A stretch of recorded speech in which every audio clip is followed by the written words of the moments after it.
मैं अहमद खान, मीडिया एवं संचार अधिकारी, पत्र सूचना कार्यालय चंडीगढ़ में कार्यरत हूँ। जी, आज सिरसा में पत्रकारों के साथ वर्कशॉप की गई है। क्या कुछ एजेंडे रहे सर, क्या चर्चा हुई? ये सूचना एवं प्रसारण मंत्रालय का डिपार्टमेंट है, पत्र सूचना कार्यालय, प्रेस इन्फॉर्मेशन ब्यूरो। इसके द्वारा हम सिर्फ रीजनल जो हमारी चंडीगढ़ स्टेट कैपिटल है उधर तक ही सीमित रहते थे। एक ये नई पहल आई है कि डिस्ट्रिक्ट लेवल, ब्लॉक लेवल और सब तहसील लेवल पर हम जो पत्रकार कार्यरत हैं उनके साथ एक समन्वय स्थापित करने के लिए एक वार्ता प्रोग्राम करें। इस प्रोग्राम के तहत हम सरकार की कल्याणकारी नीतियों, योजनाओं के बारे में मीडिया से आपस में इंटरेक्टिव सेशन करते हैं। उसके बारे में विभिन्न विषयों पर हम विशेषज्ञ बुलाकर उस पर हम विचार विमर्श करते हैं और इसमें जो जिला प्रशासन है उनके सहयोग से हम ये एक कार्यशाला का आयोजन करते हैं ताकि हम पत्रकारों के साथ एक बेहतर समन्वय स्थापित कर सकें। तो क्या कुछ समस्याएं पत्रकारों ने सर आपको बताई हैं जो उनको फील्ड में आती है, और आपसे क्या कुछ डिस्कशन उनकी तरफ से हुआ सर? उनकी कई समस्याएं हैं जो हमें अभी पता चली है। उनको पत्रकारों को हम उनकी समस्याओं के लिए एक फीडबैक फॉर्म दिया जाता है। हम उनमें कहते हैं कि आपकी जो भी समस्याएं हैं या आपकी प्रतिक्रियाएं उस फीडबैक फॉर्म में आप भरिए। वो हम अपने फीडबैक फॉर्म की एक रिपोर्ट बनाकर हम उसको अपने अधिकारियों को प्रस्तुत करते हैं। सर, आपकी वर्कशॉप में सोशल मीडिया को भी आपने शामिल किया है, उसके रजिस्ट्रेशन को लेकर बड़ा समस्या सी रहती है, वो भी डिस्कस आपसे हुआ है। तो क्या कुछ आगे डिसीजंस रहेंगे, कैसे आप इस पर हमारा सूचना और प्रसारण मंत्रालय है, इस पर जो इसकी रजिस्ट्रेशन के लिए है, इसकी जो नियम कानूनों को बनाना है उसके लिए प्रयास रहता है। इस पर काम चल रहा है। तो मान के चले कि भविष्य में भी इस तरह के कार्यक्रम होंगे ताकि वर्कशॉप जारी है? हाँ, ये तो भविष्य में भी में भी इस तरह के प्रोग्राम जारी रहेंगे। और हमने अभी पीछे किन्नौर में, हिमाचल में सोलन में, और हरियाणा के पानीपत में, और पंजाब में अभी मोगा में हमने प्रोग्राम किया है। ये हमारा सिरसा में प्रोग्राम था और बहुत ही सफलतापूर्वक इसमें सभी पत्रकारों ने और जिला प्रशासन के अधिकारियों ने बहुत ही हमें सहयोग दिया और ये एक सफलतापूर्वक इसका समापन हुआ है। एक्सपीरियंस ठीक रहा? एक्सपीरियंस का सर? बहुत अच्छा एक्सपीरियंस रहा। इसमें सभी ने, पत्रकारों ने भी अपनी महत्वपूर्ण भूमिका निभाई है और इस सेशन को एक इंटरेक्टिव सेशन बनाया है। दूसरा, जो हमारी न्यूज़ जनरेट होती है वो रिलायबल हो, और चूंकि आज का साइबर युग है, बहुत सी चीज़ें सोशल मीडिया पे ऐसी भी चलती हैं जिनकी कोई ऑथेंटिसिटी नहीं होती, तो उसके अंदर आपकी तरफ से जो तथ्य पेश किए जाएं, जो जनता के सामने जाएं, वो सारे वेरीफाइड तथ्य जाएं। इसके लिए ये एक छोटी सी कार्यशाला का आयोजन किया गया है जिसमें कि आपको एक तरह से कैपेसिटी बिल्डिंग है और आपके सुझाव लिए जाएंगे कि हम अपने सिस्टम को कैसे बेटर कर सकते हैं।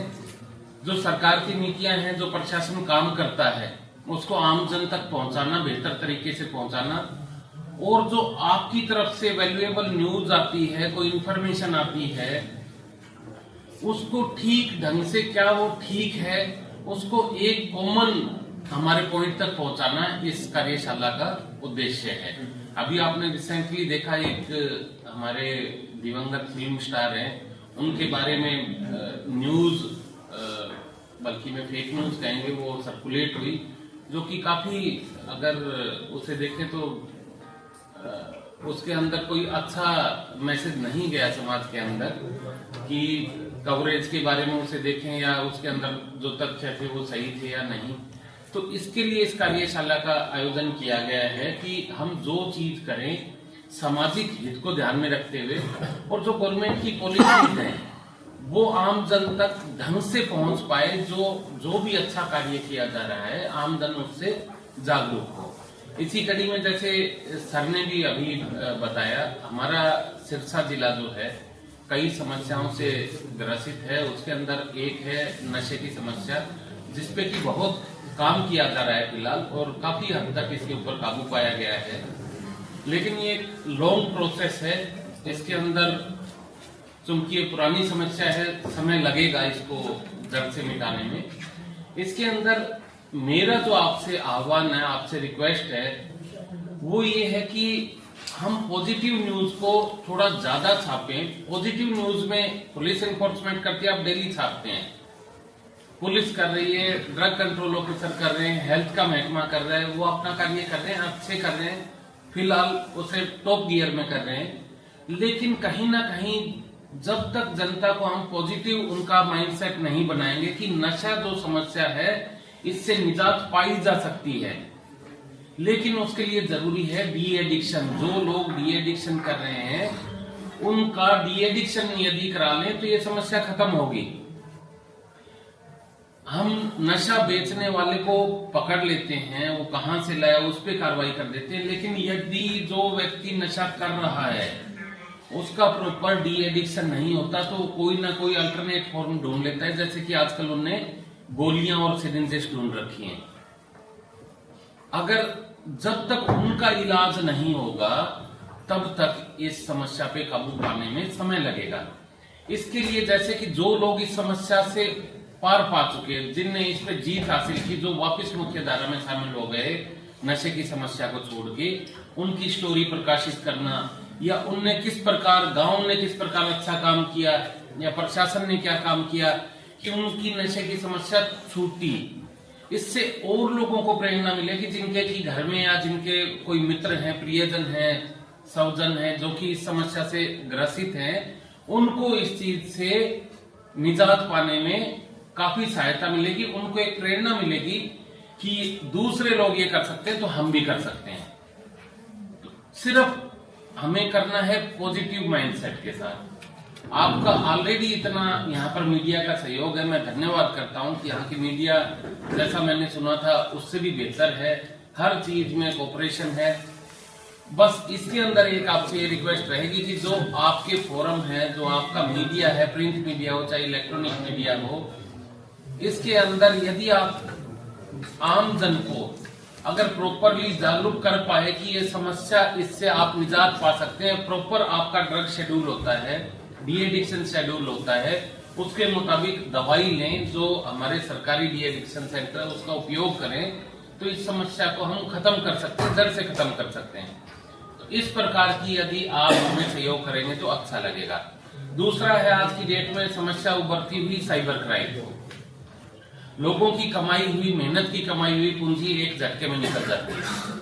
थोड़े से दो आपने कोई मोबाइल के ऊपर आपने बटन को दबाया या कीपैड को कहीं दबाया और आपके पैसे गए, तो उस बारे में जागरूक करना, क्योंकि हमारे यंग यूजर्स भी बहुत ज्यादा हैं जिनको कि अभी सेफ्टी के फीचर्स नहीं पता, उनको जागरूक करना। जो हमारे सीनियर सिटीजन है उनको जागरूक करना। डिजिटल अरेस्ट के बारे में सभी को, क्योंकि ये समस्या भी काफी आती है कि डिजिटल अरेस्ट करके और इतने लाखों करोड़ों रुपए लोग हड़प लेते हैं। भाई डिजिटल अरेस्ट नाम की कोई चीज नहीं है। इसके ऊपर यदि आप स्टोरी छापें तो मुझे लगता है कि जनता को काफी सुविधा होगी, क्योंकि मीडिया जो है टॉप से लेके बॉटम तक सभी लोगों के पास जाती है, चाहे वो अखबार हो, चाहे प्रिंट हो, चाहे इलेक्ट्रॉनिक मीडिया हो। हर व्यक्ति देखता है, हर वर्ग का व्यक्ति देखता है, हर उम्र का व्यक्ति देखता है। तो यदि हम अपनी जो हमारी प्रिकॉशनरी मेथड है उनको अगर लोगों को बताएंगे और ये बताएं कि 1930 पे आप कॉल कर सकते हैं अगर आप किसी भी फ्रॉड का शिकार हो रहे हैं, तो आपका फ्रॉडेड अमाउंट, डिफ्रॉडेड अमाउंट बचाया जा सकता है, उसको सेव किया जा सकता है लूटे जाने से। ऐसी मुहिम को यदि आप चलाने में सहयोग करेंगे तो आम जन को काफी राहत मिलेगी। तीसरा हमारा सड़क सुरक्षा का जैसे है, सड़क सुरक्षा में बच्चे भी ट्रेवल करते हैं, यहाँ पे बुजुर्ग भी ट्रेवल करते हैं, तो उसके लिए यदि आप लोगों को जागरूक करें इसके बारे में, ये जस्ट एक सुझाव है, आपसे रिक्वेस्ट है। जैसे ट्रॉलियां लेके चलते हैं किसान भाई, इस समय पे काफी ट्रॉली लेके चलते हैं, उनके ऊपर यदि रिफ्लेक्टर लगा हो, रात के समय में वो विजिबल हो जाएगी, कोई एक्सीडेंट नहीं होगा। क्योंकि आने वाले दिनों में कोहरा छाने वाला है, काफी कोहरा रहता है, तकरीबन 1-1.5 महीना तक कोहरा छाया रहता है, विजिबिलिटी काफी कम हो जाती है।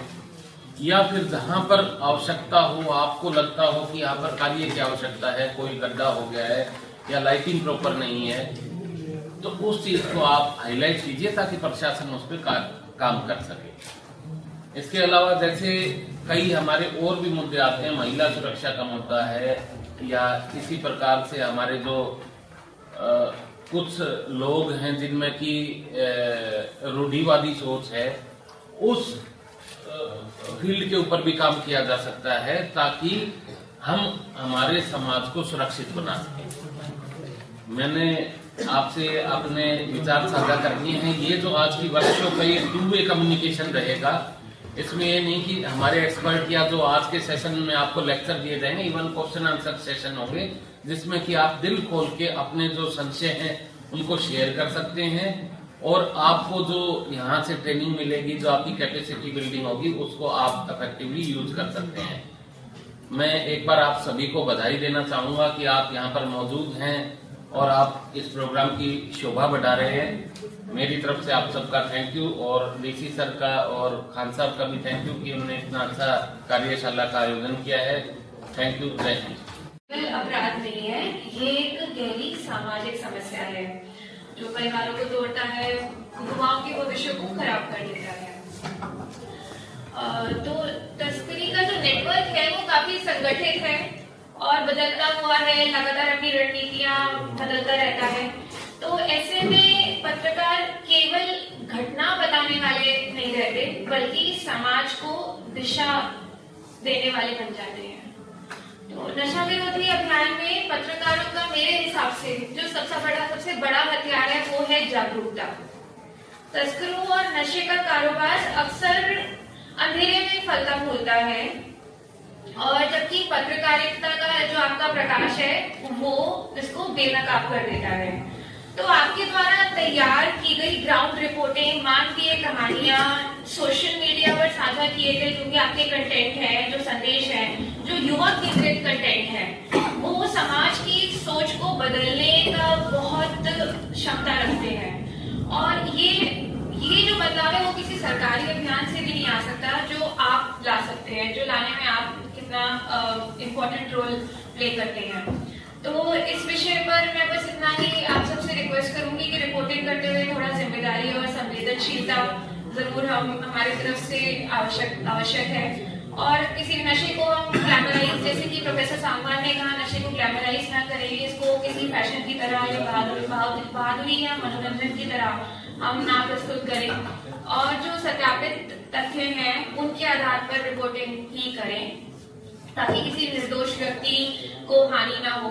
और नशे की चपेट में जो युवा आए हैं और उनके जो परिवार हैं उनकी हम गरिमा को बना के रखें और उनको समाज के में वापस मुख्य धारा में एंटर करने में प्रयास करें और प्रेरित करें। सबसे महत्वपूर्ण ये है कि तस्करों और सप्लाई नेटवर्क के जो वास्तविक चेहरे हैं वो आप सामने लेकर आए और यही वो रिपोर्टिंग है जो सीधे समाज को सुरक्षित बनाएगी और हमारी कार्रवाई को भी, पुलिस की कार्रवाई को भी मजबूत करेगी। साथ ही मेरा ये रिक्वेस्ट रहेगा कि नशे से जो जुड़े मुद्दे हैं वो क्योंकि इतने संवेदनशील होते हैं इसलिए इन्हें हम कभी भी सनसनीखेज तरीके से प्रस्तुत ना करें और केवल व्यूज या टीआरपी या सोशल मीडिया एंगेजमेंट के लिए ड्रग्स के मामलों को सेंसेशनलाइज करना वो युवाओं के हित में भी नहीं है और ना ही वो समाज के हित में है और कई बार हमारी पुलिस की कार्रवाई भी इससे कमजोर हो जाती है। डबाली पुलिस लगातार नशे के खिलाफ व्यापक प्रयास हम कर रहे हैं, सिरसा पुलिस भी कर रही है, तस्करों पर हम कड़ी कार्रवाई कर रहे हैं, उनकी वित्तीय जांच कर रहे हैं, ओवरडोज के जो मौत के जो मामले होते हैं उनको हम रोकथाम करने की पूरी कोशिश कर रहे हैं। गांव स्तर पर हम समुदाय के साथ लगातार संवाद कर रहे हैं, स्कूल के बच्चों के साथ संवाद कर रहे हैं क्योंकि स्कूल के बच्चे ही हैं जो सबसे मेरे हिसाब से संवेदनशील कम्युनिटी है क्योंकि वो ही सबसे ज्यादा इफेक्ट होते हैं पीयर प्रेशर के अंदर आकर कई बार फैशन समझ के ड्रग्स का सेवन करना शुरू कर देते हैं। तो ये सभी हमारे जो उपाय हैं वो तभी प्रभावी होंगे जब मीडिया उन्हें जनता तक सही रूप से पहुंचाएगी। और आज युवाओं तक पहुंचने का सबसे जो बढ़िया मतलब सबसे व्यापक माध्यम है वो डिजिटल प्लेटफॉर्म है और इंस्टाग्राम, यूट्यूब जो सोशल मीडिया हमारा है, ये जगह आज के युवा यहाँ इस पर बहुत समय बिताते हैं, मतलब हम माने या ना माने ये सच्चाई है। और यदि जो पत्रकार है वो नशा विरोधी संदेश युवाओं की भाषा में और उनके ही अंदाज में, उनके ही मंच पर पहुंचाएंगे तो हमारी जो लड़ाई है वो कई गुना और ज्यादा प्रभावी हो सकती है। और यदि हर मीडिया प्लेटफॉर्म पर महीने में एक जिम्मेदार, तथ्यात्मक और संवेदनशील कंटेंट नशे के खिलाफ हम बनाएं तो उसका असर लाखों लोगों तक पहुंचेगा। तो अंत में मैं केवल इतना ही कहना चाहूंगी कि नशे के खिलाफ जो लड़ाई है वो पुलिस की सख्ती से तो जीती ही जाती है, लेकिन सामाजिक जागरूकता से निर्णायक रूप से जीती जाएगी। और जागरूकता की चाबी आप पत्रकारों के हाथ में है। जब पुलिस की कार्रवाई और आपकी पत्रकारों की ईमानदार, निडर और संवेदनशील रिपोर्टिंग एक साथ चलेगी तो हम बिल्कुल नशे का जो बड़ा नेटवर्क है इस पे जरूर हम इसको कमजोर करने में सफल